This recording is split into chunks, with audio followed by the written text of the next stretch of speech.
Hello students, welcome to this session of practicals. और आज हम एक और बड़ा इंटरेस्टिंग फिनोमिना जो है वो स्टडी करेंगे इलेक्ट्रिक करंट का। जी हाँ, हम आज देखेंगे विद्युत धारा के चुंबकीय प्रभाव यानी कि magnetic effects of electric current. तो स्टूडेंट्स यहाँ पे आप जैसे देख पा रहे हैं पूरा सेटअप मैंने यहाँ तैयार किया है। ये हमारे पास जो है दिस इज़ पावर सप्लाई, क्योंकि हमें इलेक्ट्रिसिटी चाहिए।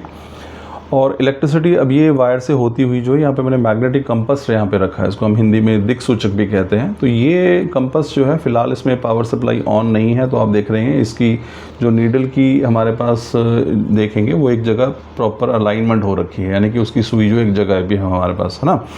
फिर हम देखेंगे जैसे मैं यहाँ पावर सप्लाई ऑन करूँगा और इसमें से ये इलेक्ट्रिसिटी पास करेगी तो students will come to know कि इसके वायर के चारों तरफ जो है एक मैग्नेटिक फील्ड डेवलप हो जाएगा। इसका मतलब जहाँ भी इलेक्ट्रिसिटी फ्लो करती है उसके पास मैग्नेटिक फील्ड जो है वो डेवलप होता है। तो यही है हमारे पास magnetic effect of electric current. अब आपको जानकर बड़ी हैरानी होगी कि 1820 से पहले यानी बिफोर 1820 जो दुनिया थी वो मानती थी कि इलेक्ट्रिसिटी और जो मैग्नेटिज्म है these are two different phenomenas, उनका आपस में कोई रिलेशन है ही नहीं।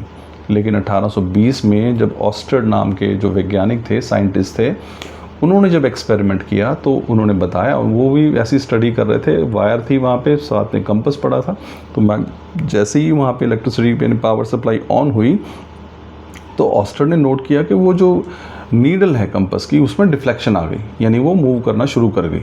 और जैसे ही स्विच ऑफ किया वो अपनी पहली वाली पोजीशन में आ गई। तो ऑस्टर ने यहाँ से कंसेप्ट दिया कि भाई इलेक्ट्रिसिटी के अंदर भी मैग्नेटिक प्रॉपर्टीज़ होती हैं।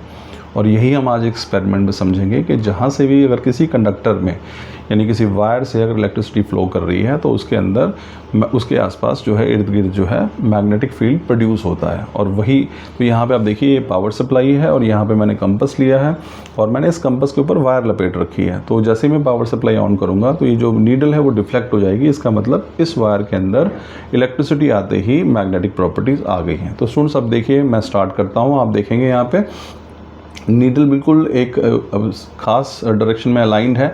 मैं पावर सप्लाई ऑन करूँगा, on the count of 3 you will see that this needle deflects, it shows deflection, thereby concluding that this wire through which electricity is flowing it has magnetic properties too।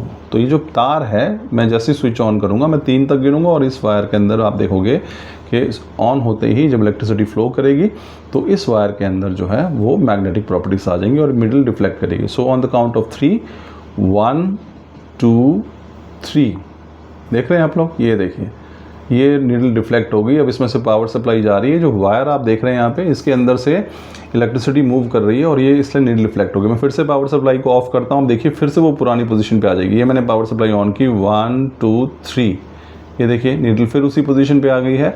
और मैं एक बार फिर से आपको supply on करके दिखाता हूँ 1 2 3, अब देखिए फिर से नीडल डिफ्लेक्ट हो गई है। सो दिस डिफ्लेक्शन, इसका मतलब ये है कि जो तार है जिसमें से विद्युत धारा बह रही है इसके अंदर चुंबकीय गुण आ गए हैं। और यही है विद्युत धारा का चुंबकीय प्रभाव यानी कि magnetic effects of electric current.